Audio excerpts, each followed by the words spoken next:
Bonjour, bonsoir à tout le monde. C'est toujours une joie de pouvoir nous retrouver encore une fois de plus sur notre plateau Twins BN. C'est Betty Yengo. Je ne suis pas seule, je suis avec ma sœur jumelle. Bonjour tout le monde, bonjour Betty, bonjour à notre audience. Bienvenue encore une fois de plus sur notre plateau Twins BN. Et comme on le dit, soit toi, soit réel, sentez-vous à l'aise, popcorn, sucré, relaxé. On va passer encore de très beaux moments ensemble. Ouais. Comme l'émission passée, nous avons reçu le pasteur Ken et nous avons encore l'honneur, le privilège de le recevoir une fois de plus encore sur notre plateau Twins BN. Nous accueillons le pasteur Ken sur notre plateau. Bienvenue, pasteur. Merci, merci. Comment tu vas? Ça va très bien, Dieu me fait grâce. C'est encore une fois de plus, c'est un plaisir d'être sur ce plateau. Oui, d'accord. Merci en tout cas et merci pour ton temps. Et pour ceux qui n'ont pas suivi en fait l'émission passée, j'aimerais quand même que vous puissiez resuivre ça et là vous connaîtrez qui est le pasteur Ken en détail, qui il est exactement. Oui. Pasteur Ken, sans plus tarder, on voulait savoir, comme on le sait, vous êtes pasteur à l'église de Philadelphia et vous dirigez un ministère des couples. Si c'est seulement des couples, c'est tout le monde. Oui, donc, effectivement, au départ, c'était exclusivement pour l'encadrement des jeunes couples plutôt, à partir d'une année jusqu'à 15 ans. Ah, de mariage. De mariage. Et puis après, nous avons eu le fardeau de l'ouvrir à tout le monde. Okay. Maintenant, les couples viennent même au-delà de 15 ans de mariage. Oui. Et même que maintenant, nous avons des réunions que nous ouvrons à tout le monde, aux grands jeunes et aux fiancés. Ok, mais ça c'est une très bonne chose, hein, parce que j'allais aussi me dire, une bonne préparation quand même à un mariage, il faut que les gens soient instruits avant d'y entrer. C'était ça justement la préoccupation, parce qu'en fait on s'était rendu compte que de plus en plus de jeunes couples divorcés, des gens qui se mariaient, et puis 3 mois plus tard, 6 mois plus tard, ça volait en éclats. Alors la tendance c'était faire des reproches, mais voilà, pourquoi vous avez fait ça? Et puis avec ma femme on s'est dit, mais pourquoi on va blâmer les gens? Est-ce que ce ne serait pas mieux d'agir en amont, au lieu d'attendre qu'il y ait des dégâts? Pourquoi ne pas donner des enseignements qui vont permettre aux conjoints de vivre des vies de couple beaucoup plus stables. Et même aller plus loin, pourquoi ne pas préparer les grands jeunes et les fiancés à la vie conjugale? Donc c'est pour ça que déjà depuis 3 ans, nous organisons des conférences de par le monde à Kinshasa, à l'intérieur de Kinshasa. Nous avons eu des conférences ici en Afrique du Sud, en Belgique, aux États-Unis, au Gabon. Donc, voilà. Et nous circulons comme ça à divers endroits pour donner des enseignements sur le mariage aux grands jeunes, aux fiancés et aux couples mariés. D'après vous, ça donne des bons résultats sinon? De par le témoignage que nous recevons, en tout cas, le Seigneur fait beaucoup de bien aux couples au travers de nos conférences. Ça, c'est une très bonne chose. Dieu pour ça. Ça, c'est bien longtemps. Et tu as dit que ça existe, ça fait combien de temps? Quasiment 3 ans qu'on a commencé à organiser des conférences pour des couples. Ah, ça c'est bien. Et moi, j'aimerais quand même, avant d'entrer dans les détails, parce qu'il y a quand même quelques questions que nous aimerons te poser. Vous avez, à part les grands jeunes, donc vous le faites en général ou vous séparez les hommes et les femmes? Parce qu'il y a aussi cette lacune-là que les femmes sont plus préparées par rapport aux hommes. Oui. Généralement, dans nos conférences, je n'aime pas trop prendre des hommes à part. Il nous est déjà arrivé de faire ça, mais j'aime cette émulation, cette interaction. Que quand on discute tous ensemble, c'est plus efficace. Donc, nos conférences, en tout cas, on met et les hommes et les femmes ensemble et on discute des sujets qui concernent la vie des couples. C'est intéressant parce qu'au moins l'homme sait quoi attendre de la femme, la femme aussi sait à quoi attendre de l'homme. Ça, c'est un très bon équilibre. Et quand les 2 conjoinents suivent les mêmes enseignements au même moment, la réaction est meilleure. Disons, les résultats sont meilleurs.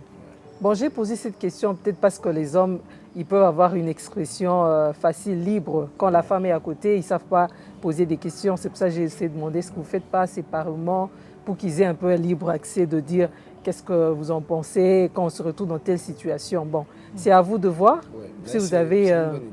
Oui, d'accord. Ben, il y a vraiment des questions assez pertinentes que nous avons. Il y a quelques personnes que nous avons approchées qui nous ont envoyé des questions par rapport à votre ministère, oui, je le veux. Et ce sont des mêmes questions qui se sont répétées plusieurs fois. Oui. Alors, j'ai une question devant moi ici. C'est une jeune dame qui est mariée, ça fait 14 ans, et elle vit dans une famille très stable. Et elle a dit que depuis qu'elle a eu ses 30 ans, elle en a plus maintenant, depuis qu'elle a eu ses 30 ans, elle a remarqué qu'elle a un besoin sexuel élevé, alors même plus que son mari. Alors elle se pose des questions. Est-ce que c'est par rapport à l'âge qu'elle a ce besoin sexuel plus élevé? Oui, ça peut être un facteur. Et ça, elle n'est pas la seule. Hein. Il y a d'autres épouses aussi qui ont expérimenté la même chose. Oui. L'appétit sexuel, le libido qu'ils ont après quelques années de mariage a été bien plus élevé que ce qu'ils avaient au début de leur mariage. Oui.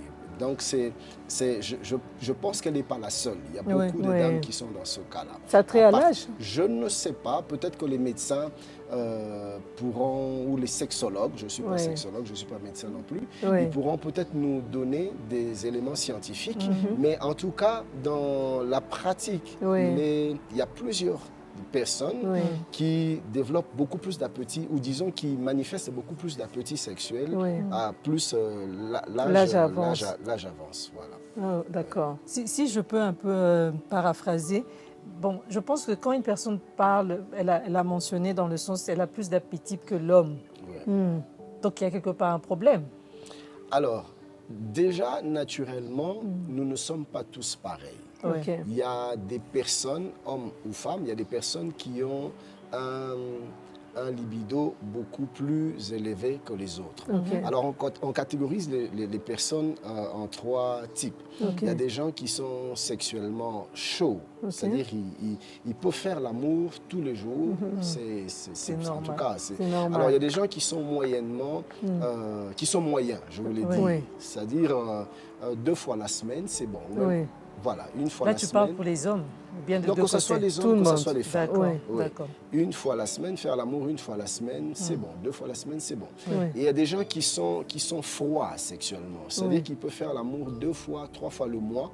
Ça ne le dérange pas, ça lui va.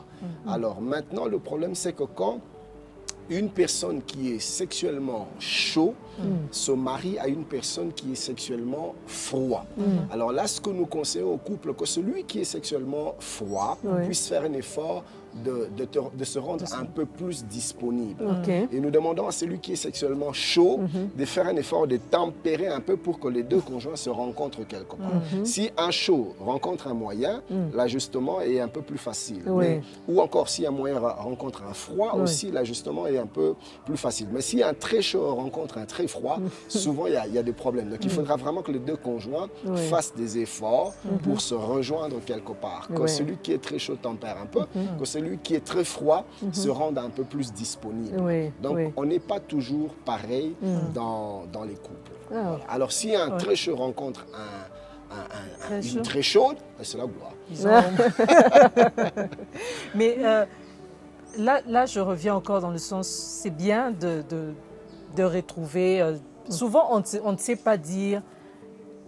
Comment je peux mettre ça? Comment je peux poser la question? On ne sait pas le savoir d'avance. En parler. Est-ce qu'en parler? Non, en parler. Ah oui. Parce que je pense que c'est un problème de dialogue. Si l'homme, c'est facile. L'homme peut facilement demander, je présume. C'est facile, c'est-à-dire? De demander. Bon, ça dépend. Ça dépend. Moi, il y a des couples où c'est la femme qui est plus demanderesse. Il y a des couples où c'est l'homme qui est plus... Mais est-ce que... Non, mais Nina est en train de dire que dans le cas où la femme, le taux de l'appétit sexuel est élevé, maintenant elle dit, pour l'homme, quand l'appétit de l'homme est élevé, c'est normal qu'il puisse demander. Ça peut arriver, c'est tout à fait normal. À dire non.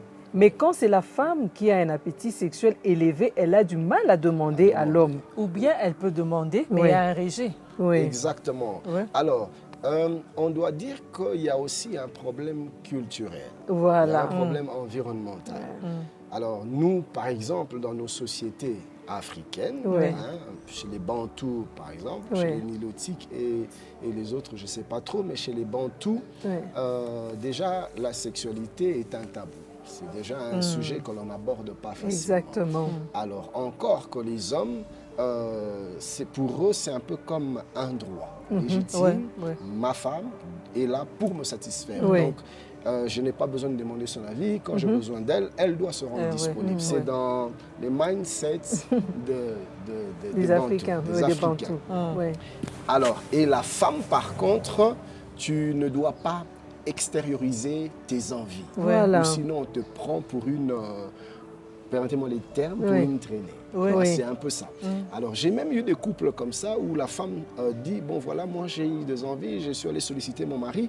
Mon mari me demande, oh, t'as des films, Tony, tu as suivi une vidéo ou qu'est-ce qui se passe? C'est grave, et ça frustre, ça brise. Et dans nos conférences, nous encourageons les conjoints à la liberté dans la communication. Très important. Il faut en parler. La femme doit être libre. L'homme doit être libre d'exprimer ses envies. Et la Bible est claire. Aucun conjoint n'a le droit de se priver, disons, de priver l'autre de la sexualité. Bibliquement parlant, c'est un péché, c'est interdit dans la parole de Dieu. Alors, une femme qui a des envies a le droit d'en parler à son mari et le mari ne peut pas la traiter plutôt d'une fille légère, d'une femme légère. C'est tout à fait normal. Écoutez, mon frère, ta femme n'a que toi. Si elle a des envies, où veux-tu qu'elle aille? À qui veux-tu qu'elle en parle? Et il faudra que toi, homme, que tu la mettes dans des conditions telles que quand elle a envie de toi, qu'elle se sente libre, qu'elle se sente à l'aise de venir vers toi. C'est un peu ça. Ça, c'est très bien. Merci beaucoup, en tout cas. Tu as une question? Oui, j'ai une question. Il y a plusieurs questions, mais on va juste prendre des questions assez clés. Il y a une qui a dit quoi faire quand tu réalises que ton mari a changé de comportement? Par exemple, il était un bon citoyen, maintenant il est devenu, c'est lui qui vend de la drogue, il est devenu alcoolique, alcoolique, il est en train de boire. Que faire? Faudrait divorcer? Qu'est-ce qu'il faut faire quand tu te retrouves dans une situation pareille? Voilà.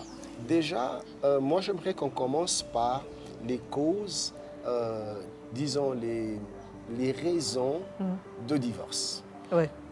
Quels sont les cas où la Bible autorise le divorce? La Bible n'autorise le divorce que dans le cas d'infidélité conjugale.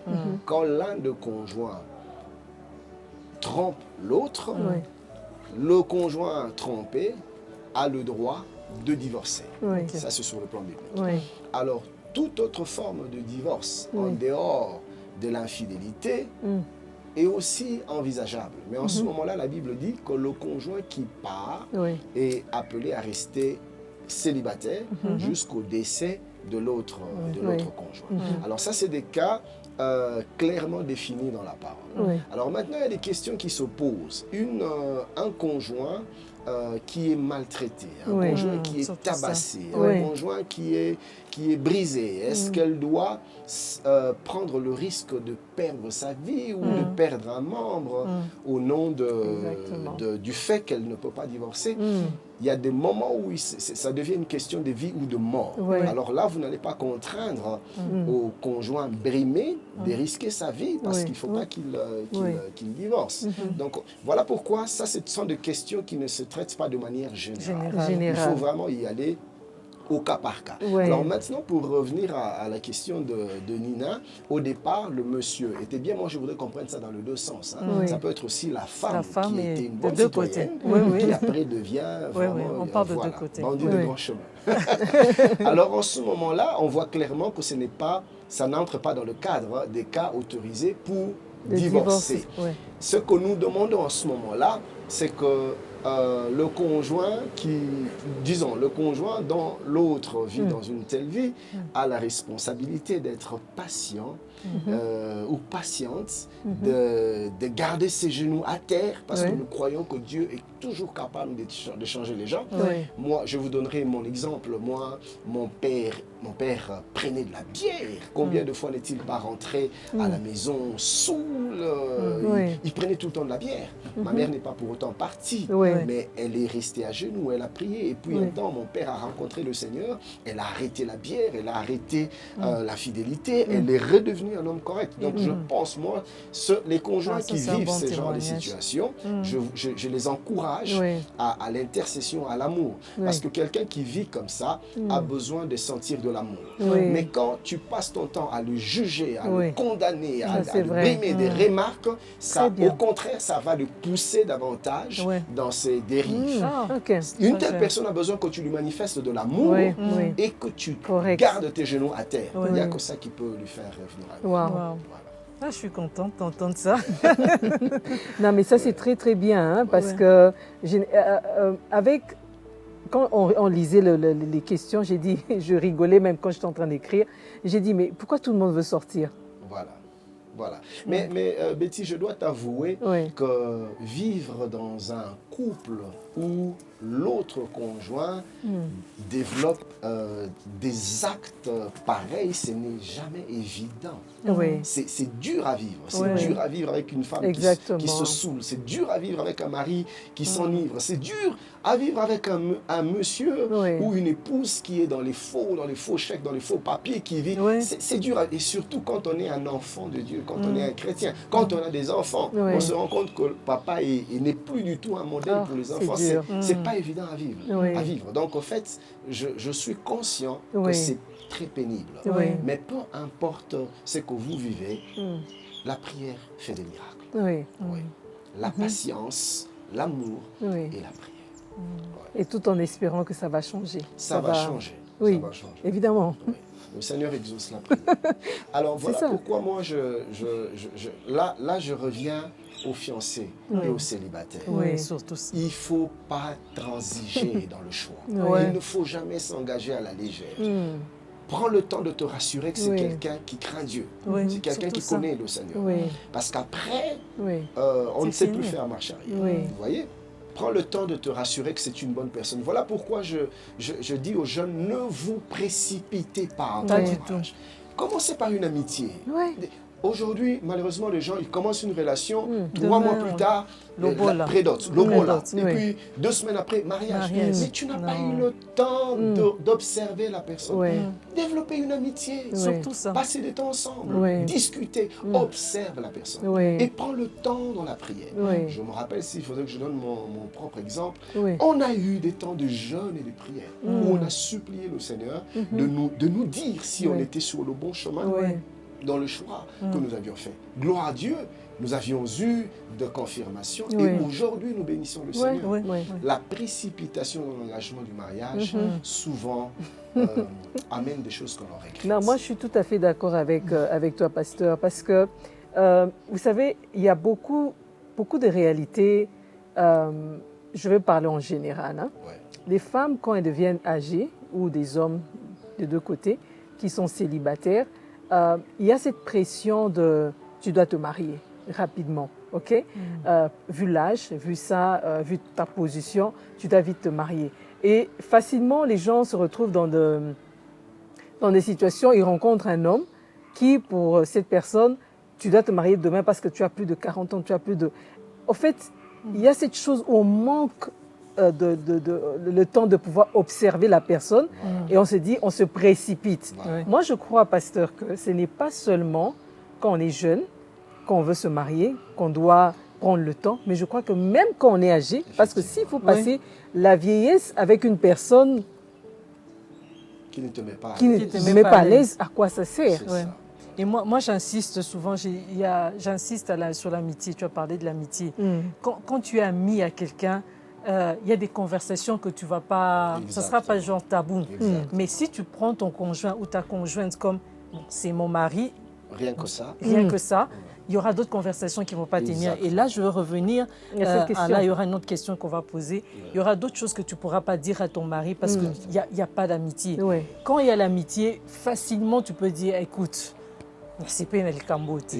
Tu vois un peu. Et puis, là, je donne un truc bête, mais en tout cas, ton odeur, là, ça ne va pas. Oui, et même sur le plan de la sexualité, il y a beaucoup de conjoints aujourd'hui qui vivent dans la satisfaction sexuelle, mais qui ne disent rien. Absolument rien. On a rencontré un couple avec mon épouse, la femme qui avouera à mon épouse que ça faisait 5 ans de vie de couple, mais elle n'avait jamais été satisfaite sexuellement. Wow. Vous voyez? Donc il y a des conjoints comme ça qui vivent dans des frustrations, mais ils sont incapables d'en parler à l'autre. Et l'autre est fermé, pas du tout disposé à écouter l'autre.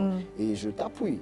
Cependant, par contre, quand il y a une relation d'amitié déjà, il y a une communication beaucoup plus facile, peu importe le sujet que l'on désire aborder. Mais maintenant, pasteur, par rapport à ça, ok, la dame, au fait, elle a même évoqué sur le plan culturel, les Africains, les Bantous, on a du mal à parler de ça. Elle dit même après 13 ans de mariage, elle ne sait pas dire à son mari qu'elle n'est pas satisfaite et tout, mais qu'est-ce qu'il faut faire? Comment le briser? Comment briser cette... Oui, et évidemment, c'est des choses, c'est un peu comme de forteresses, vous voyez?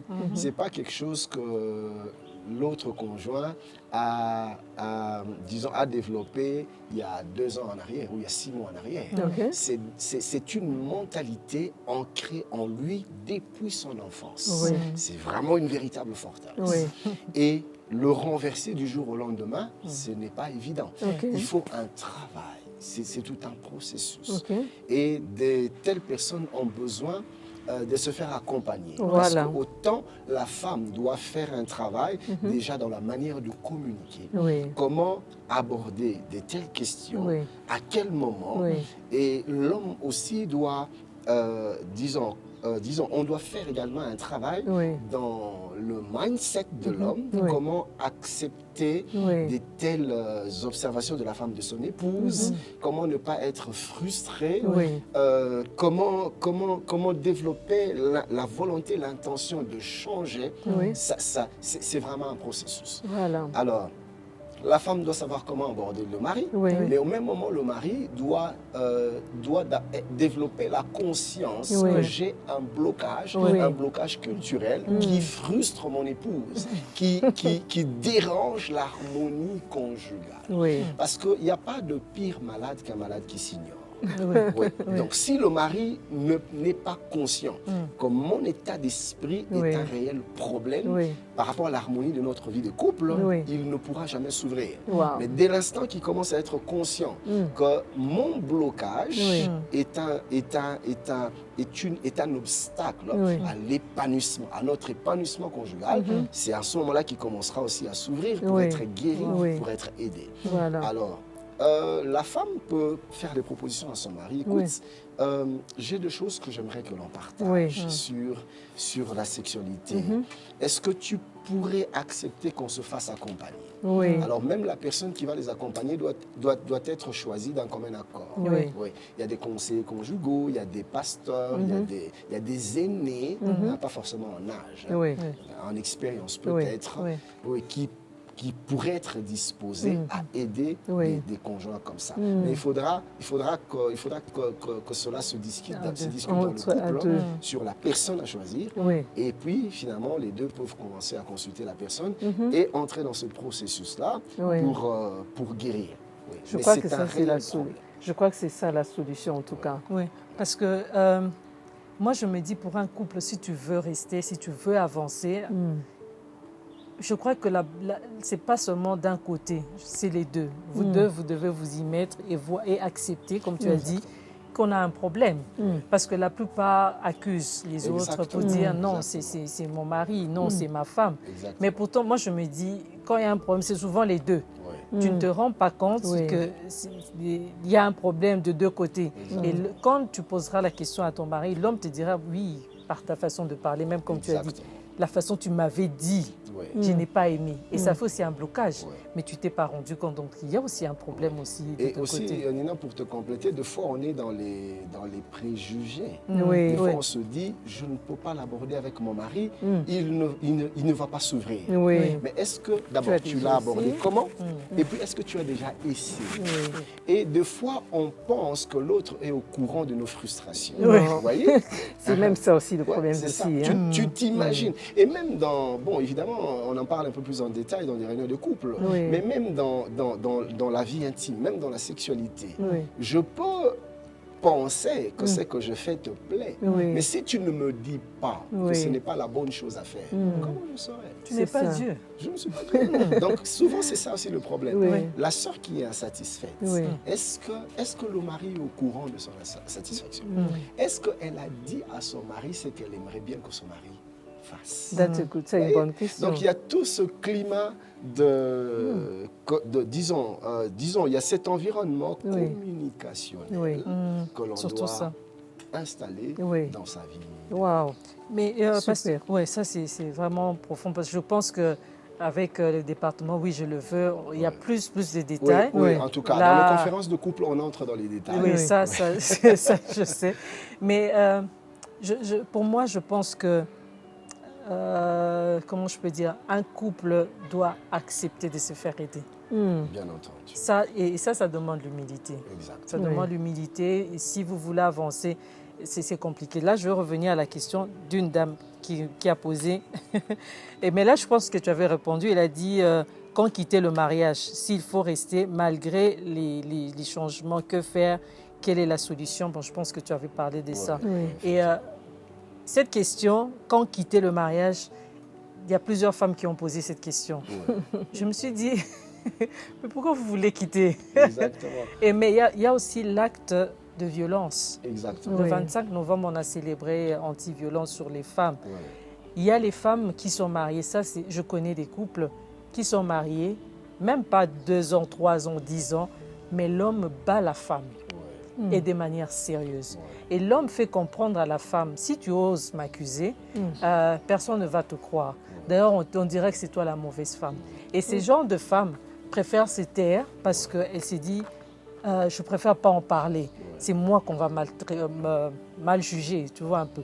Dans des cas pareils, pasteur, qu'est-ce que tu vas conseiller à cette dame qui s'est fait battre comme ça? Vous voyez, ma soeur, le jour où le Seigneur a institué le mariage, la motivation qui était dans son cœur, c'était le bonheur de couple. La Bible dit que Dieu dit, il n'est pas bon que l'homme soit seul.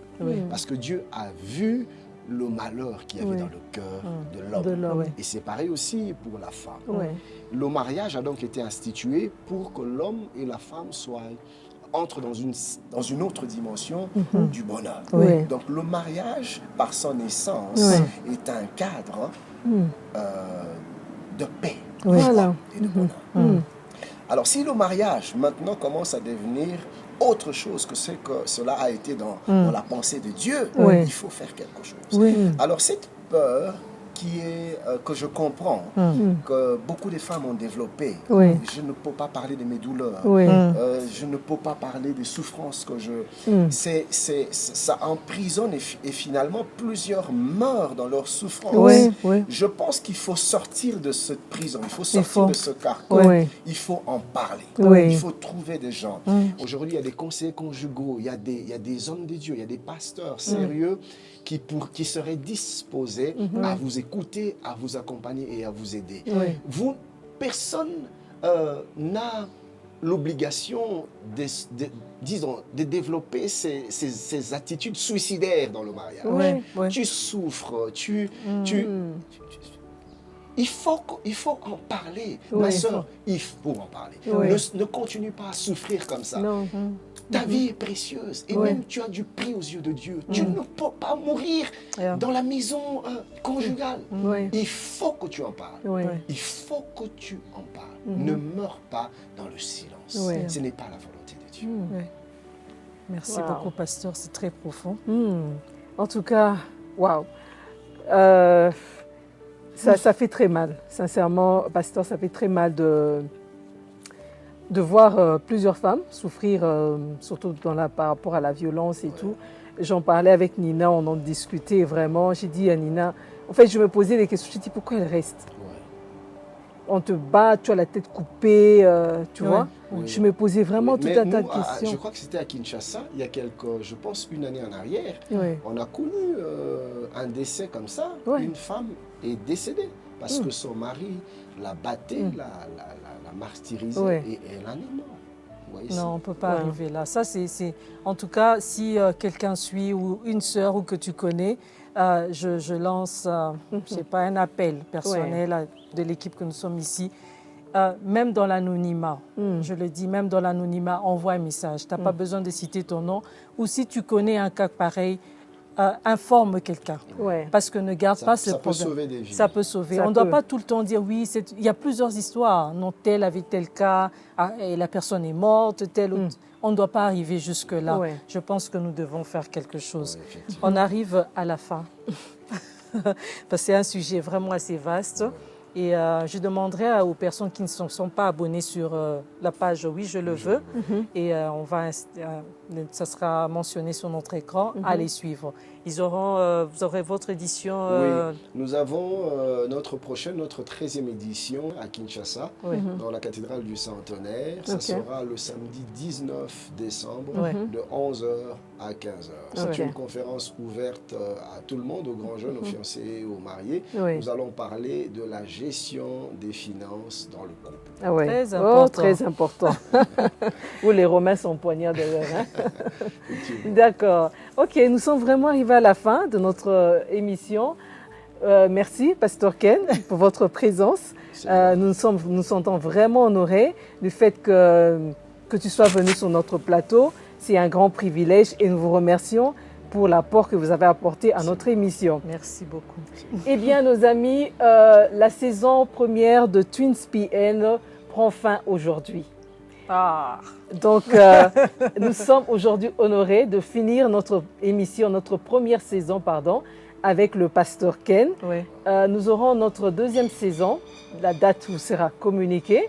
Ça sera différent par rapport à ce qu'on est en train de faire maintenant. Mais nous vous remercions sincèrement pour votre fidélité de chaque lundi à 20h, de pouvoir suivre notre émission. Nous sommes très ravis par rapport à ça. Restez connectés. Si vous n'avez pas vu d'autres émissions, rentrez. Écoutez, ce sont des émissions très instructives, éducatives, qui vont vraiment vous aider par rapport à ça. Et tu as un mot à dire, Nina? Oui, je ne suis pas dans l'émotion. Non, mais vous dire vrai, c'était très... Comment je peux dire? On aura une dernière émission. On parlera de notre parcours. Oui, notre parcours avec le Twins BN. Mais avant de terminer, on aimerait que le pasteur prie pour nous. Et on a commencé cette émission avec notre frère, qu'on considère comme notre père.